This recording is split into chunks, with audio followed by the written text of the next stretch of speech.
Okay, so today is Tuesday, July 26th. We are gathered for the Wisconsin Caregiver Support Community Statewide webinar. A quick run through of the agenda is that we'll have advocacy updates from Janet Zander with GWAR, DHS State and GWAR updates. Again, Lynn might be joining us a little late, so I will share my updates. If she has anything to add, she's welcome to. Otherwise, we will move right into Kunal with Trualta. This year we've been offering about 10 to 15 minutes of Trualta module updates so that we all become familiar with Trualta has to offer. And it's kind of forced time so that you don't need to spend independent time on your own trying to carve out some training for this. It's an opportunity just to get it when we're all together. We'll then hear, certainly not lastly, but I'm certainly not least, but lastly from Dr. Jennifer Heston Mullins. She's the Associate Director of Research from the Miami University, and I have a really good bio that I will go ahead and provide when we get to her piece. It almost looks like there's screen sharing that's going on. There's like a double screen share. Do you guys see that as well? Okay. Let me see. I do not have my screen share on. So if anybody might possibly be sharing their screen, if you could just double check that and go ahead and unshare your screen, that would be helpful because we will need to share our screens at some point, myself, Kunal, and then possibly Dr. Heston Mullins. Okay, so with that, I'm going to turn it over to Janet to go ahead and share with us some advocacy updates for the day. Good morning, Janet Zander. I'm the Advocacy and Public Policy Coordinator with GWAR. This morning, I'm going to just talk to you about a few quick things. First, there's been a lot of decisions made recently, both by our Supreme Court, as well as by a committee called the Joint Committee for Review of Administrative Rules, one of our legislature's committees, that impact absentee voters. So the first decision made by our Supreme Court earlier this month is that it relates to drop boxes and absentee ballot return assistance. And so this particular ruling ruled that unmanned drop boxes, so drop boxes that aren't right in the clerk's office, are not going to be allowed for this election or elections going forward. They also ruled that absentee ballots that are being returned to the local clerk's office must be returned in person by the voter. So someone else can't take that ballot back to the clerk's office. They didn't say anything about voters who need help putting the ballot back in the mailbox. So that issue sort of remains unresolved at this point. And at this point, it's really important that we remember that voting for people with disabilities have rights that are protected at the federal level. So even though our state Supreme Court made some decisions, if you're working with caregivers and voters and their care recipients who have disabilities, please understand that the Voting Rights Act and the Americans with Disabilities Act, and we're celebrating that 32nd anniversary of that act today, does provide them some protections to get the support they need to vote. So they should feel comfortable asking someone to place the ballot in the mailbox for them. If they need to return it to the clerk's office, they should call the clerk and ask for a disability-related accommodation. But they should not just assume they can't vote then because they're unable to do that themselves. The second decision that was made later in the month, so last week, was that decision made by the commission, which suspended an emergency rule that the Wisconsin Elections Commission had put forward that would have clarified what an address is on an absentee ballot certificate where a witness has to sign and put their address, and what authority clerks have to fix any missing information on that witness address. The committee decided to suspend that rule and no longer have it in place. So we revert back to some earlier guidance that was issued by the Wisconsin Elections Commission that tells clerks if they receive an absentee ballot where the certificate has a missing piece of information for the witness certificate, they should mail it back to the voter if there's time. What that means is if there's not time, that ballot may not be counted. And so I really urge you to tell people to pay very close attention to completing that absentee ballot certificate to make sure that their witness signatures are complete, because it would be a really sad day to think that people would go to all that trouble to complete the absentee ballot, get the witnesses, put it back into the certificate envelope, and then not have that ballot be counted. So I urge you to urge all of them to be exceptionally careful when looking at that. I mentioned we're celebrating the Americans with Disabilities Act anniversary today. The Disability Vote Coalition is holding a webinar on Thursday, and I will put some information into my notes for Bryn to share with all of you about how the ADA impacts voting rights, which, you know, we obviously are spending a lot of time on today and have spent a lot of time on recently. My last update for you has to do with our federal funding. It's important to know that our members of Congress are going to be in their home districts in the month of August. This makes it a wonderful opportunity for us to connect with our representative as well as our two senators here in Wisconsin, Senator Baldwin and Senator Johnson, to actually engage with them in a conversation about our programs, our services, what's working, what's not working, invite them in to see the work that you do, invite them to meet support group members. These are current candidates, so it's not part of campaigning if they're actually in office right now. And we need them to understand how critically important the funding that you receive is, and that we get adequate funding moving forward on an annual basis and not just relying on COVID relief dollars that'll soon go away. So think about how you can connect to your federal representatives in this next month, ideally for a site visit, but if not, just to share how important the work is that you do, who you're serving, how difficult it might be to serve all of the needs that you see in your communities given the funding, and to push for some adequate funding in this next fiscal year 2023 budget. I will include links to all sorts of information that will help you find your representatives and your senator's contact information, as well as a summary of my update. Any questions? It's a lot at you in a short period of time, but I will make sure you have written follow-up. Thank you. As always, thank you so much. And I will have that information posted with the meeting minutes on our GWAR website following today's meeting. The GWAR updates that I have to share are about, it looks like 3 or 4 that I've quickly jotted down. Just a reminder that if you're available, please join us from 11:15 to noon today. We're going to be using this same line, but we will have a 15-minute break. Just trying to be mindful of people's times and need to possibly tend to other matters for about 15 minutes before we get started. I am so very appreciative for Margaret from Kenosha County to be able to spend the time that we have in crafting this and really using her real life experience and how she put Trualta to work for her and her caregivers. If you are unable to attend, we will have that housed on the GWAR website. Anything related to family caregiver supports programs can be found on the technical assistance link on the GWAR website and then in the drop-down family caregiver support. The other update that I have is that in September, we will be sharing, in our September meeting, we'll be sharing the caregiver and family successes that you guys have experienced throughout the year.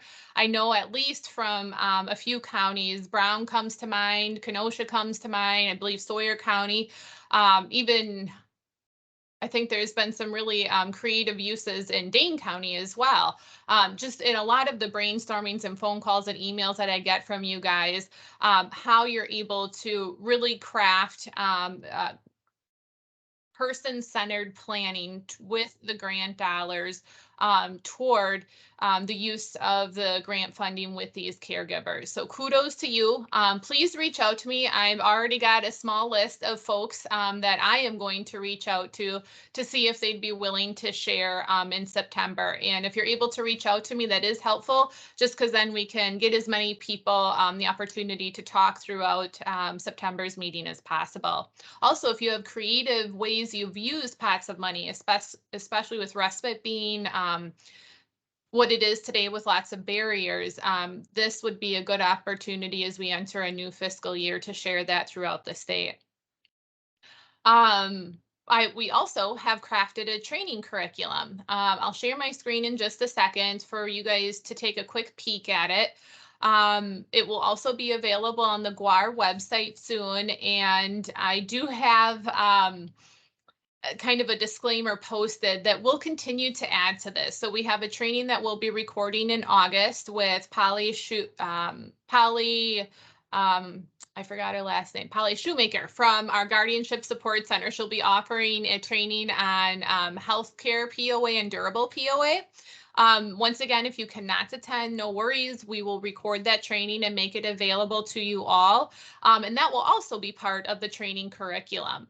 So I do want to thank Christine Meyer from La Crosse County and most definitely Lynn Gall at DHS for your continued help. I know sometimes even when it was difficult to meet, we were all making sure that we were getting together and coming up with the appropriate training content. And our hope with this is not just that it gives you the opportunity to learn the information related to caregiver coordinator support, possibly alleviating some workload from the supervisors on day one or week one of training for folks in that role. But then it's also available whenever it is you need to refer back to it or whenever you're ready for the training. It looks like there are 4 of our more required trainings, AFCSP, NFCSP 101, DHS REDCap training, and the SAMS Well Sky. These 2 are yet to be determined based on our learning management system. As soon as they are available and able to be accessed externally, we will get those on this training curriculum. There's also, if I counted correctly, 8 different supplemental trainings on anything from grieving death and ambiguous loss to kinship coordinator. Of course, the power of attorney training that Polly will be offering to us in August. And then with some recent conversation, a couple counties had reached out about different trainings related to caregiver support group facilitators. So I included that information. Hopefully, you will find that helpful. And like I said, just be on the lookout in the GWAR newsletter, because that's where we will share the information about upcoming trainings and where I will post more about the location for the curriculum. The last thing I wanted to share, I already went over, which was the training by Polly Shoemaker. So from there, I will just give a pause for any questions, comments, and Lynn, if there's anything I missed that you might want to share if you've joined, feel free. And I'll be quiet before we move on. Sure, I'll let people ask their questions first before I start, so go right ahead. Did you mention a date for the Polly Shoemaker training? It is Thursday, August 25th. It will be from 10 a.m. to 11 a.m.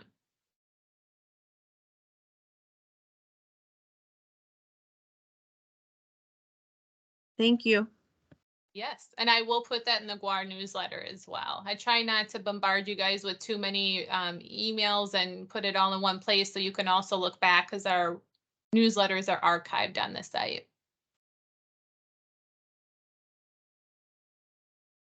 Okay, if there are no other questions, good morning, everyone. Lynn Gall here from the Department of Health Services.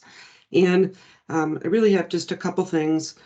First of all, I wanted to remind everybody that Wisconsin is hosting the Lifespan Respite Conference this year, the National Lifespan Respite Conference. And we just recently, I think I've mentioned on other calls, moved the Lifespan Respite Program into Bader.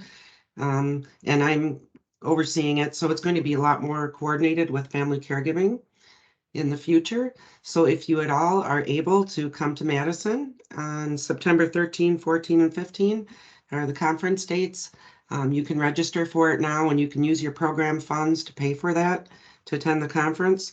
So please consider doing that. We had the Wisconsin Lifespan Respite Conference, 2 weeks ago now. I was up in Appleton for that, and there's some really interesting things going on. Mostly the Respite Care Association of Wisconsin, which most of you are familiar with, they get a lot of this money, and we applied for a new grant, and if we get it, they will be receiving a lot of that money. And one of the things they've been talking about, and is included in that grant, is starting co-ops for respite providers and communities.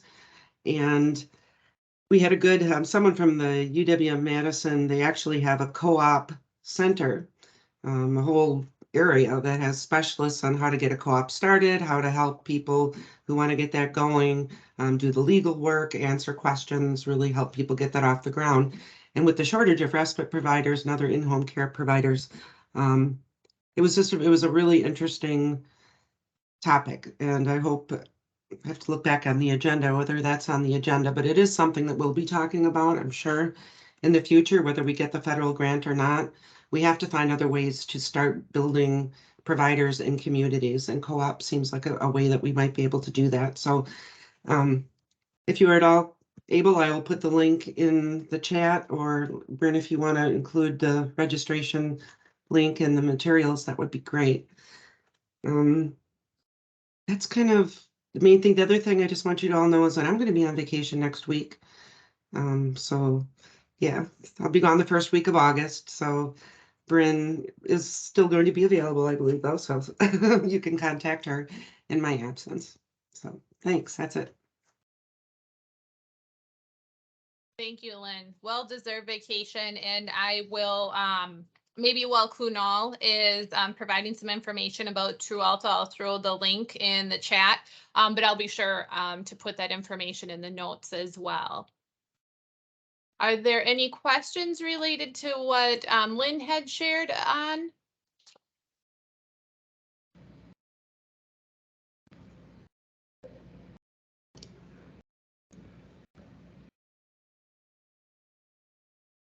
Okay. Kunal, are you available? Hello, hello. Good morning. Hello. I'm gonna go ahead and share my screen. Like always, I have a very short slide deck, but this meeting is for you guys. So if you have any questions midway, please feel free to interrupt and ask me what you want to. Okay.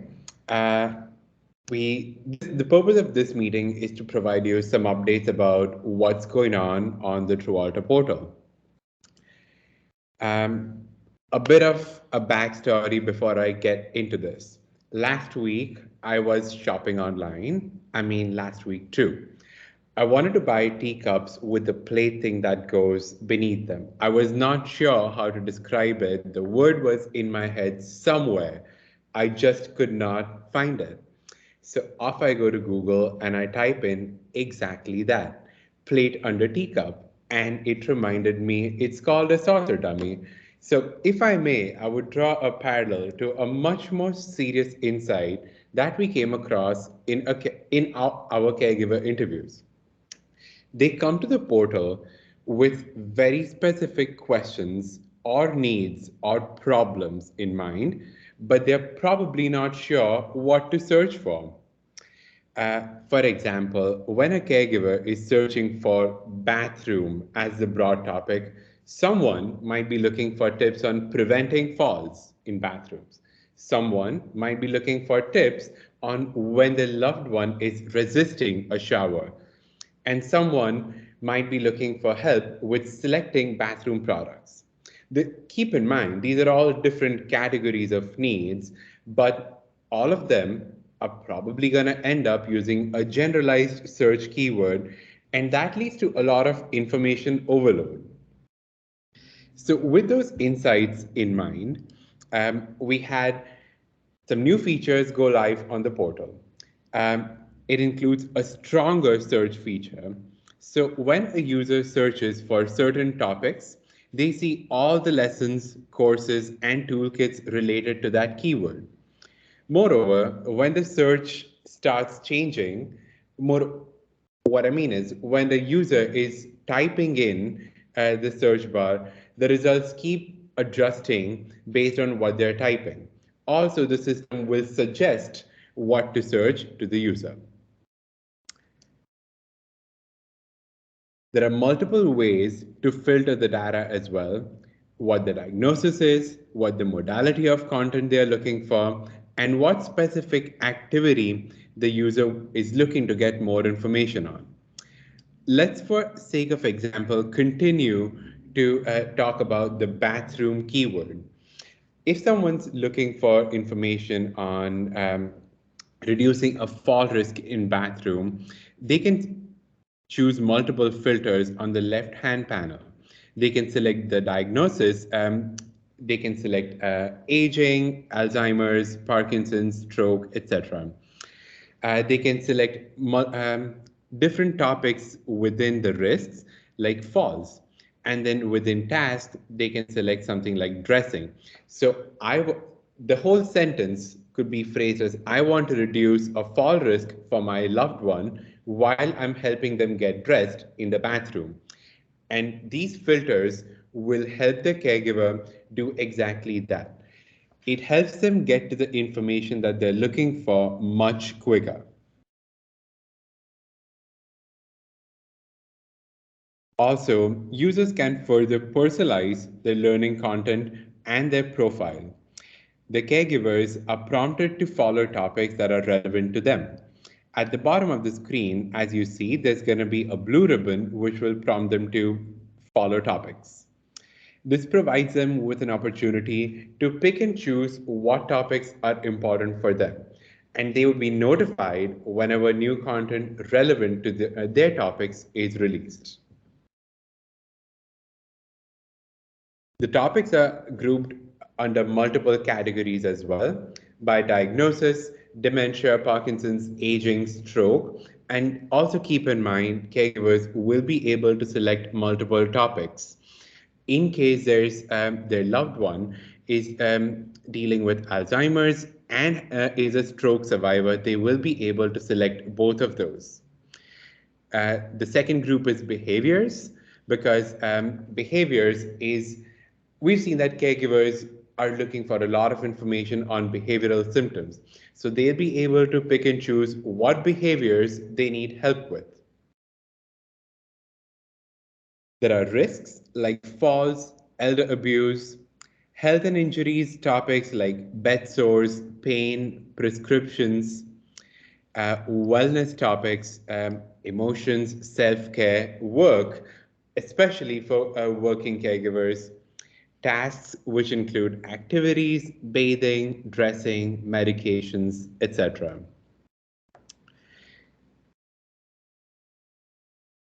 And it is completely understandable that selecting topics at a time can be overwhelming. What if I do not select the right topics because there's so many? So on the same page where caregivers can select their topics, on the top of it, it prompts caregivers to take a quiz. Now this quiz breaks down the topics into more digestible, targeted questions that feels a lot more interactive and intuitive. Also, they will be able to choose multiple options when they're on all the panels of the quiz. So why are we doing this? What is the purpose of putting in so much thought and effort behind topics for caregivers? Selecting topics makes the recommendations to caregivers by the system a lot more accurate and relevant. It is based on an algorithm, and all of the when caregivers select their topics, the algorithm gets smarter. We have seen that personalizing the learning journey for caregivers really helps caregivers get the information that they need faster. And with that in mind, it helps with caregiver engagement. Every time there's a new problem that comes up for a caregiver, they will excuse me, they will remember that they can get the information on the portal, on the Toronto portal, and they will go in and get that information in a very short period of time. In conclusion, these features are aimed at making the portal a living and breathing education resource for caregivers. The portal would identify their needs and present relevant content to them at the same time.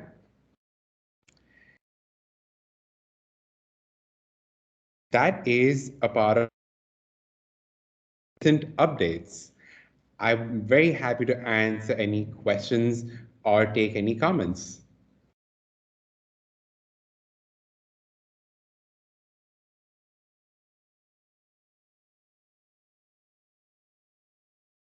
I'm looking through the chat and I see a compliment, amazing, thanks, but no questions.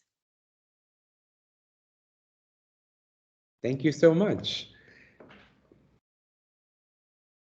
I know Laura Jane had something to add on to what I said.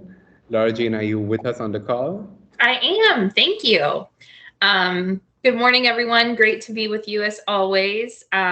Just wanted to chime in. We are looking for staff user testimonials, as well as any kind of really impactful caregiver stories, just to kind of shape the story of the Wisconsin Caregiver Portal.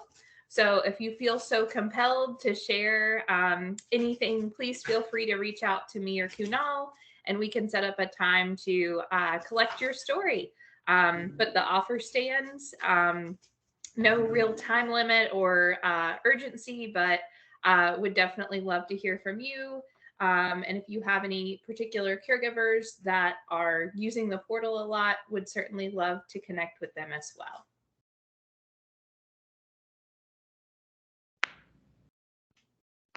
And that's all I've got. I'll turn it back to you, Bryn.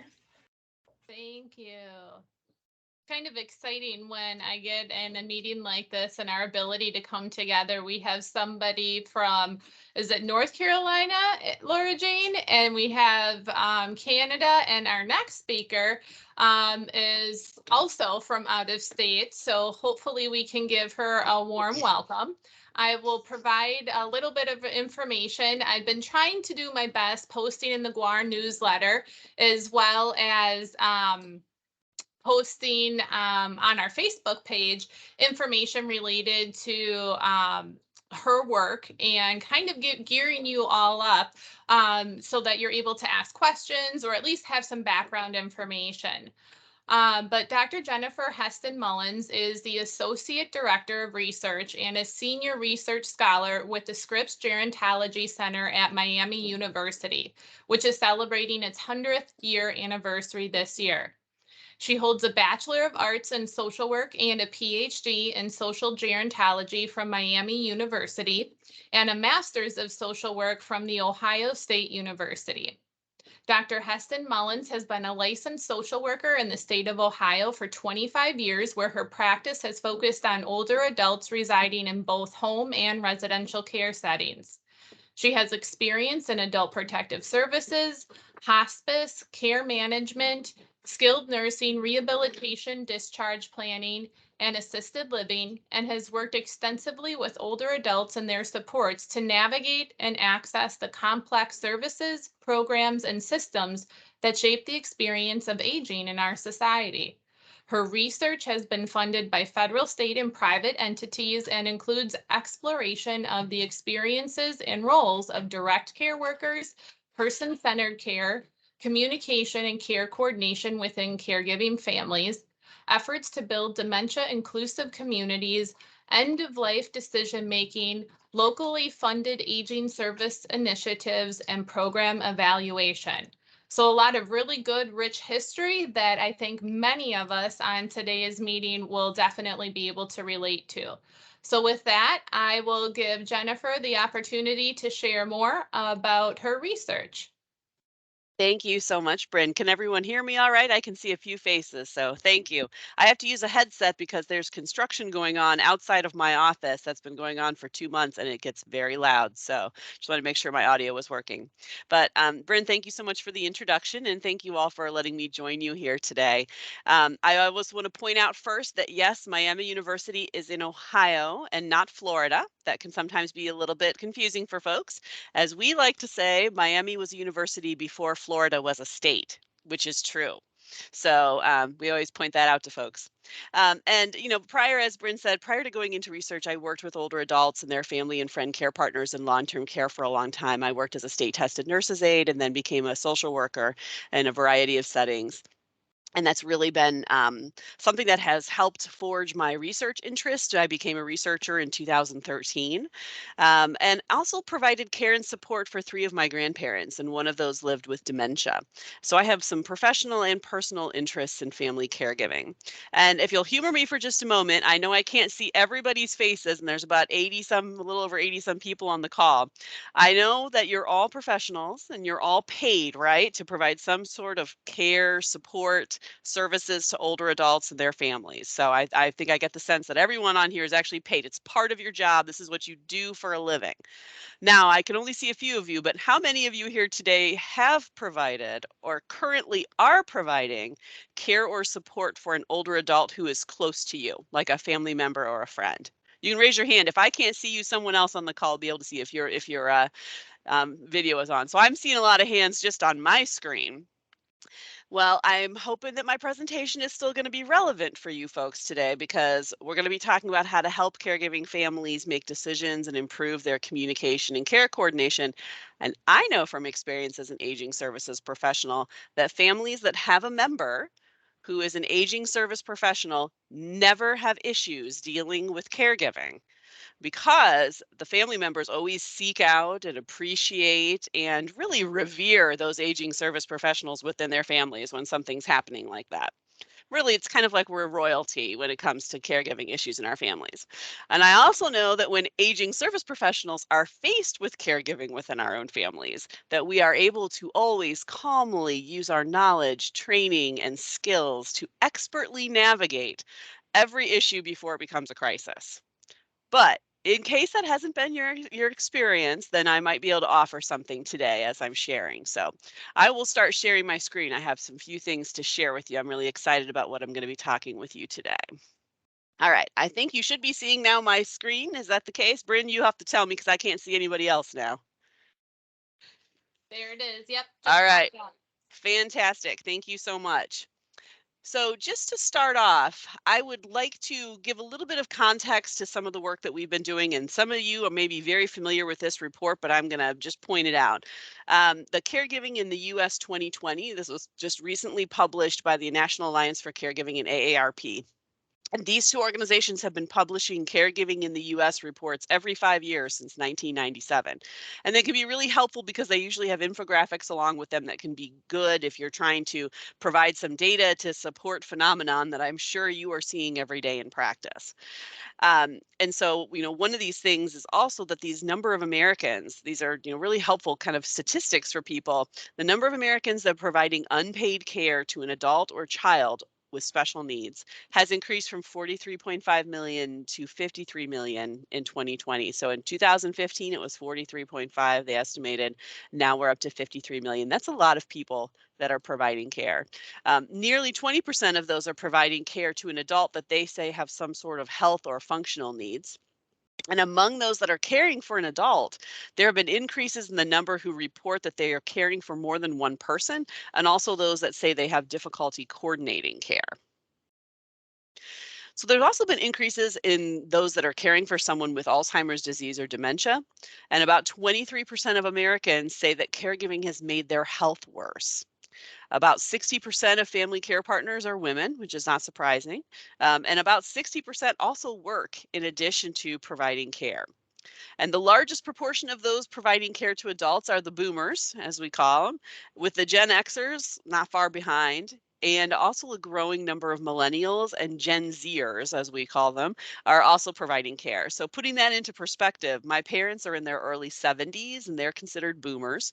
I'm a Gen Xer in my mid to late 40s. My 17-year-old daughter is Gen Z. And right now we have people that could be caregiving all 3 of those generations at the same time. So this is really affecting a lot of individuals in our communities. And, we know that not only do family and friend care partners assist with activities of daily living, but they're also doing those instrumental activities of daily living, the transportation, the shopping, the meal preparation. And we also know that many of them are assisting with medical and nursing tasks, more and more so. And it cannot be understated how much caregiving has changed due to the COVID-19 pandemic. There's been so much that's been happening. We've had our disruptions in support systems when everything shut down for a while. There were some services that actually closed during that time. I'm not sure what's happened in your area, but we lost several adult day providers in our area during the closure. They just were not able to reopen or to stay open. The facility visitation restrictions that have happened across the country, many families were avoiding placing someone or looking for placement or bringing people home. We've had care worker shortages, which are, in the work that we've been doing, I have colleagues that have been doing work in aging for 40 years, and this is the worst they've seen in terms of care worker shortages. So we have a lot of things happening. Many families downsize the number of people having interaction with older family members to help avoid risk. And believe it or not all family members have been in agreement with how to follow COVID precautions. So whether the mask wearing and vaccination, these are issues that families have been really dealing with, and it's caused some struggles sometimes, and it's caused some challenges for folks. We also know that one person or one family member often assumes a very large proportion of the care load. So 64% of care partners that were 18 or older are considered themselves to be primary care partners. 47 said that they were the sole care partner, and 17 said they provided most of the unpaid care. And then we had 36% of those that responded that said they considered themselves to be non-primary care partners. But of those, 23 said, yeah, someone else actually, 23% said someone else provides most of it. And about 12% indicated that they share that equally, that there was no primary care partner. But I think it's a really important point to note that even if someone says they are a sole care partner or identifies as a sole care partner, it doesn't always mean that there is absolutely no one else available to provide care and support. It may mean that other potential care partners just aren't aware of the situation. They don't know exactly what's going on. And in some cases, and this was the case certainly in my own family, some other people are sometimes crowded out by the activities of a primary care partner who doesn't share the responsibility or doesn't communicate always with other family members as to what's happening. So those could be some of the contributing factors for sole caregivers. So our work was inspired by a belief that problems in family communication cause families to struggle with caregiving. And in particular, we targeted 4 communication problems that are found in family communication and caregiving literature, and they certainly have played out in our own families from time to time too. So the first one is not seeing eye to eye on what's needed, wanted, and possible in the care arrangement.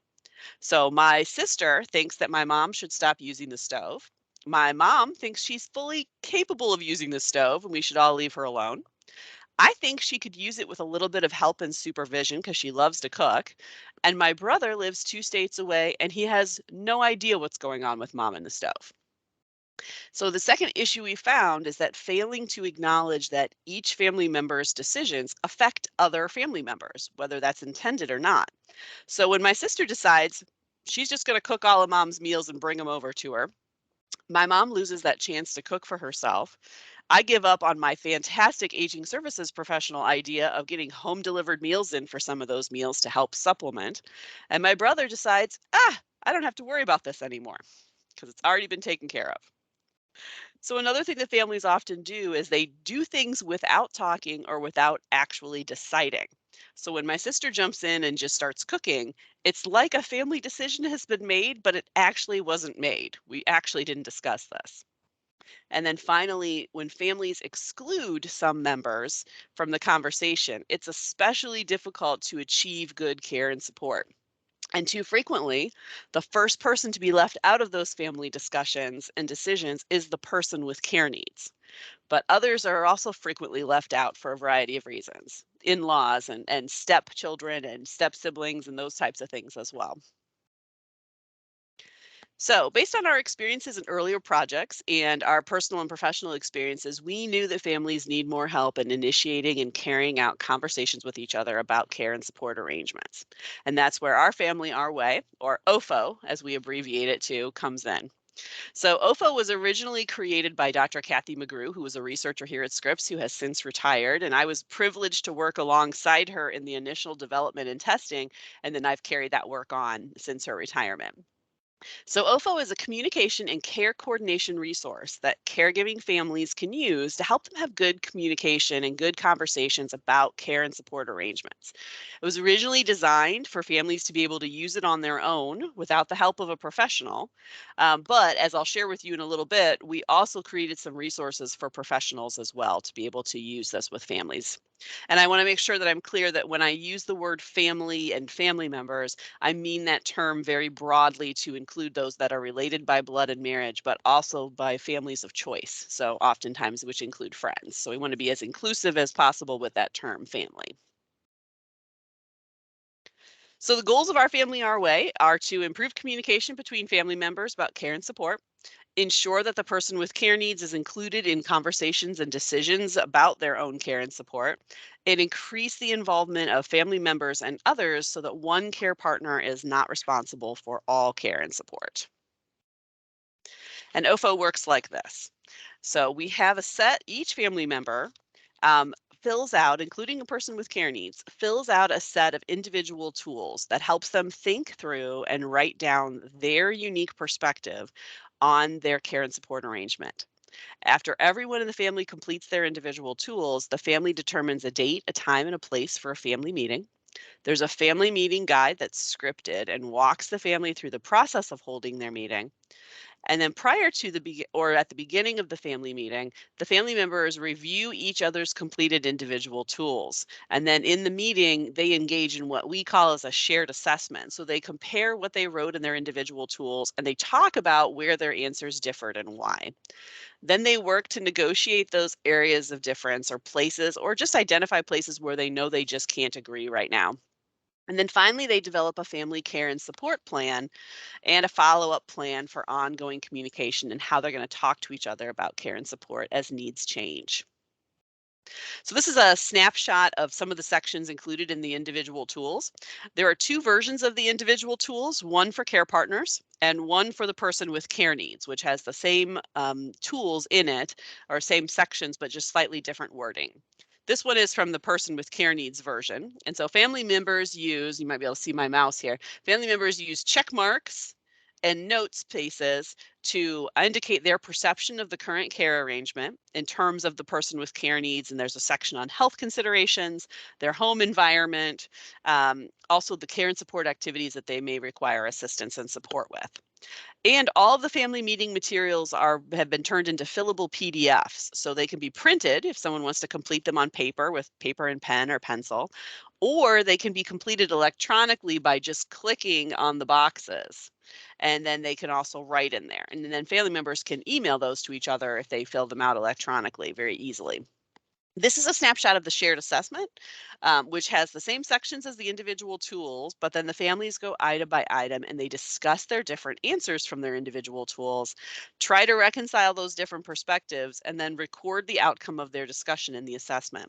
And because reconciling differences is not always possible, certainly often not on the first pass of the conversation, there's a section here that just says, we just can't agree on this right now. And then we acknowledge that, that we just right now, this is something we have to table or we have to have further discussion on. This is a snapshot of the family care and support plan, where families create their plan for moving forward with their arrangement. This is where they identify steps that they might take to address an issue, who's going to take the lead on that step, who else might be involved with it, and how, when they're going to take that step. So what's the timing of it? And again, here also there's this option to indicate that they can't agree, they're just not decided on this. And then these unresolved areas become part of their follow-up plan. So they know that these are places they are going to still have to revisit at one time. So we were very aware that talking about care and support within families sometimes opens a can of worms, or could open a can of worms in some families, and bring to light painful or sensitive issues that might need to be resolved before a family can move forward really with even a conversation around care and support, like all long-time family dynamics. And so to acknowledge that risk, we built in these little stoplights throughout the materials for the family meeting guide. And this is just a simple reminder to help families check in, to pace themselves, to give them permission to take a break, or to stop the process altogether if it seems to be kind of getting out of hand and they feel like they need a professional to assist them with this. But this is, again, just to kind of give them an idea of a place to pause for a moment. And then at the end of the family meeting, the family also decides, how do we want to communicate with each other going forward? How do we want to keep having these conversations? How are we going to update when things are changing? So it's what's needed, wanted, and possible as that evolves. How are we going to update that? When do we want to meet again? And what are these areas that we're undecided on or we just can't agree on right now that we know we need to carry forward and need to have further conversation about? So the original versions of the family meeting materials were actually developed in 2017 during a pilot study. We had a small number of families, and that was funded by the RRF Foundation for Aging. And for all the families in the pilot study, this was the first time they had sat down and had a purposeful discussion about their arrangement. And some had been caregiving for a few years, but the first time they had all come together and actually had a conversation. Some of the care partners were surprised to learn that the person with care needs' view of the situation was different than their own. They were like, I thought we were kind of all on the same page with this, but that's clearly not the case. Even in some families who thought they had really good communication going into the pilot, they were surprised. Some of them gained new insights into what others were actually doing. I didn't realize this was something that you did every week or every month. And some were surprised to realize that other family members were more tuned into what they were doing than they thought. Like, I thought my brother had no idea what was going on, but he actually was pretty aware of the things that we were doing for mom. And so after that pilot study, we received some more funding to revise the family meeting materials and then create some new resources based on feedback from our pilot participants. So one of the things that the pilot families suggested to us were some short videos talking about why a family meeting might be helpful, how to conduct one, and they thought this might be helpful getting buy-in from some family members who might be reluctant to engage. One of them said to us, my brother will not read anything, but if I send him a link to a video, he might watch it.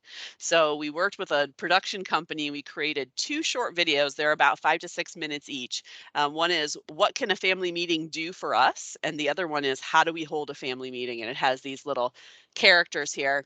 It's a whole other presentation to talk about the process of working with this video company to portray older people in a way that was not stereotypical and just frankly sad and hilarious in some ways. So sometime if you ever want to see that, I have that I can show you too. But I don't have time to show you the video today, but they are available on the website, and I'm going to show you how to access those. The other thing we did was we created 4 2-page tip sheets that address several topics. So who should be involved in our family meeting, preparing for your family meeting, general communication tips for your family meeting, and how do we deal with major differences in our family meeting. And these are showing 2 pages here, but they can be printed 2-sided, a 1-page 2-sided sheet. And they're really quick types of things that you can provide for folks as a resource for them if they're thinking about these. We also created a resources booklet. Now, this was focused on national resources because this is open for anyone in the country to use. And they also highlight the area agencies on aging as a really great source for local resources. So we made sure that folks understood in the beginning what the area agencies on aging were and how they can find one in their area. The booklet's also equipped with web links. So if someone clicks on a resource, it takes them directly to that resource's web page. So they're able to just click and go right to it, but it's also printed there. So if they want to type it in, they can. Lastly, we developed a sample follow-up meeting agenda. And that gives families some idea of what to cover in subsequent family meetings, whether or not they use the whole OFO process again. And then we conducted another study in 2020 to 21 where we recruited dementia subject matter experts, so academics and folks that are subject matter experts in dementia, professionals who work directly with individuals living with dementia. And then we also recruited some individuals living with dementia and their families.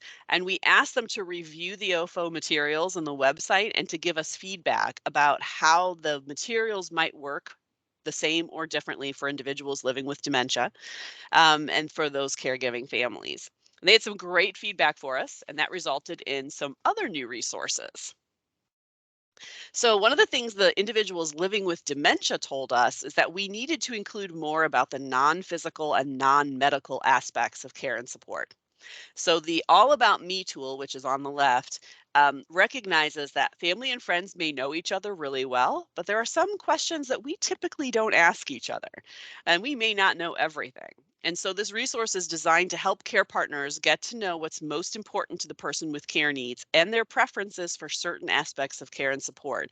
And it can be filled out by the person with care needs if they have the ability to do that, or it can also be completed in an interview style and someone asking the questions and then recording those answers. And not only can this information be helpful in guiding family and friend care partners, but it can also be useful to provide to paid care partners who might be part of an arrangement as some background information. A key component for us, for OFO, and for our process is making sure that the person with care needs is involved in conversations about their own care and support and included in family meetings. However, we do recognize that sometimes that may not be a possibility. So based on abilities or perhaps that person's anxiety or some other things. So they also may not be able to complete a document such as the individual tools, or it may not be feasible for them to attend the family meeting. If the person with care needs is not able to fully participate in the family meeting, the All About Me tool might be a really great way to include their voice in that process, to be able to have those thoughts. And it's designed again to help people understand what's more important to them or most important to them. The engagement calendar, which came directly out of suggestions from some of our individuals living with dementia, focuses on social and emotional engagement. So they said, you have all these calendars in here about when people come to provide care or do a shower and do all those things, but you don't have anything that tells people who's here ever to spend time with me or to just take me out or do something with me. And so this is to help people stay connected and find the gaps. So if you sit there and kind of fill this out, you get a sense that, wow, there's really some things that are big blank spaces in terms of emotional and social engagement for this person. The feedback from our reviewers also resulted in 2 new tip sheets. So we created one called Should the Person with Care Needs Attend the Family Meeting, to help families kind of walk through that process of deciding. And How Can I Provide Meaningful Support from a Distance? And then, of course, this engagement calendar and the All About Me tool are available. As I mentioned earlier, we did originally design OFO to be a self-guided process for families, that they could just access it on their own, that they could use it. It's very scripted for them so that they can do that. But we recognize that some families could really benefit from professional involvement in some way, and that OFO could be a great resource for professionals, and some might want to use that in their own work with caregiving families. So we developed a guide for professionals that introduces the OFO process and the materials and provides tips for using them with different types of caregiving families. And this is just kind of a snapshot from the guide about how it's organized. So we talk about these different stages. So thinking about who should be included in the family meeting, access and preparing the materials, completing and exchanging the individual tools, and then actually holding the family meeting. And so we have this set up as here's kind of the stage. If you're kind of coaching a family through this, here are some steps that you can take to coach the family using the materials. And then here are some resources that you might want to use and offer to families in this particular stage of trying to decide, thinking about who's going to be included in that family meeting. Additionally, we developed some social media graphics and flyers to help organizations spread the word, and things that can be easily handed out to families if you want to tell them about the resource. And those are all available on the OFO website as well, which I'm about to show you here. And so the really exciting thing about this and for our development team was that everything that I've shared with you, all of the resources and the materials, are free for download from the OFO website, or from the Our Family Our Way website. And you can access them. You're welcome to download, to print them, and we hope that you'll visit the website and check out the materials and other resources and give us your feedback. There's actually a feedback online survey button on the website, so you can look at the materials and just tell us, hey, this was great, or hey, that we have a suggestion for how this could be improved, because we really do want to hear from you. And just a note here, we know that there are families who don't have access to a computer, to Wi-Fi, or to a printer. And again, the materials are free for download and printing. The only thing that we ask is if you choose to print and download materials for family members, which you can do, and we've had some organizations do that. We have a Creative Commons licensing for the materials, and you can certainly recoup any printing or binding costs that you have, but we ask that the OFO materials are never used for commercial purposes. So no family should ever be charged for access to the materials or to use them. If you want to charge for a printing fee, if you print all the materials out for someone, that's different. But in terms of ever making money off of providing those, that's forbidden under the license that we have. So I just want to acknowledge the folks that supported this work. And then we've had a lot of folks that have worked. Some of these are PhD and master's students in gerontology. Some of those are research staff that have been working on this for a while. This has really kind of been a labor of love for many of the people on this team. As you can see, we're actually social workers or had social work background. So we were all kind of on the same page about the necessity for the resource. All right, so I am going to, before I do questions, I'm going to just show you really quickly what the website looks like. I pulled it up here for you guys. So when you go to our website, this is the setup. It's fairly simple and straightforward. You can click here and it gives the family meeting materials. We have a video on here about how to access the materials and how to download and print them, because some folks may not be sure of how to save a PDF and fill out a PDF. So we have a little video to help with that. The individual tools are here. The videos can be found here. So we've got the 2 videos. The tip sheets are all located here. So when you click on this, it'll take you right to the tip sheet and you're able to print it off. The other resources is where you find the helpful resources booklet, the all about me, the engagement, and the sample meeting agenda. And then the materials for professionals are here. So the guide that I shared just a little piece of, and then all of the flyers, and there are also some social media graphics. So this one, my communications people tell me this is suitable for Facebook because of the shape and size, and that this one can be used for Twitter. I don't know much about that, but they've helped us with that. So, all right, so I am going to stop sharing my screen. And then I think there's just a couple minutes left for questions. I know you guys usually do just a 60-minute meeting, but I can stick around for a few minutes if anybody has questions for me.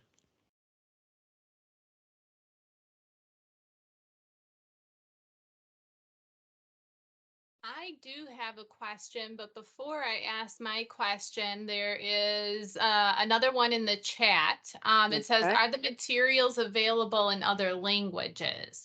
Not yet, but we had this really exciting thing happen. We just presented about this in Texas of the week before last at the US Aging Conference, and we had an audience member come up to us afterwards and offer to assist in translating the materials into Spanish. So there has to be some funding to go with that because that's a time commitment. But we are going to be exploring that. That is absolutely a goal for us. Spanish will probably be the first thing that we try to tackle with that, but we would love to be able to do that. So that's a great question. I can see a couple people. So I see a Terry Bradford. I see you have your hand up.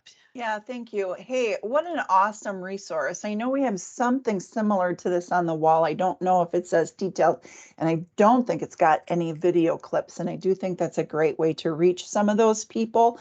Are your explanation, your notes available? Because I'm thinking this might make a great November Caregiver Month, event, how to hold a family meeting.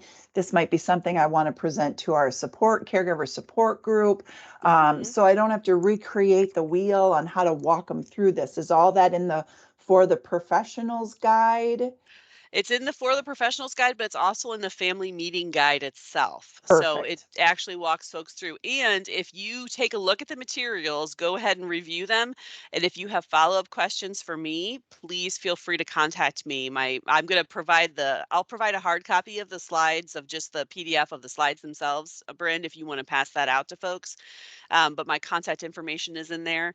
And yeah, you're welcome to. I've also been doing presentations like this, depending on scheduling for different caregiver groups and organizations around the country too. The Zoom has been helpful in that way. A lot of folks are doing webinars and yeah, so if there's a silver lining, it's this ability for people to be connecting a little bit more around being able to share information. So once you take a look, if you have a question, then absolutely reach out to me and I'm happy to talk to you. Okay, awesome. Thank you so much. Yeah, and I see Gail also, or Lynn Gall. Okay, sorry, I was reading that wrong. That's all right. Everybody does. So, no, it's more of a comment, just saying that this is a great resource because we keep talking about how we need to find more people to help family caregivers with a shortage of respite providers and other things that are going on. So if family meetings is one way to get more friends and family involved and understanding and willing to help, I just think this is another great way to try to engage more people to be there so that caregivers have someone they can count on. Yeah, I mean, it was really in the pilot in particular, it was really powerful with some of our families because they just hadn't sat down all together. And they all of them said, well, we've had these conversations, like my sister and I have had this conversation, and my brother and I have had this conversation, and me and my dad have had a conversation, but not all of us together in the same place. And we do give guidance in the family meeting guide about if your meeting is going to happen virtually, because that was definitely when we were developing these materials, it was kind of the beginning of the pandemic and we had to make some shifts quickly. And so when we did some of our iterations, so it's a great way. It doesn't acknowledge that some families may not be all together, and it gives some tips about how to make that work.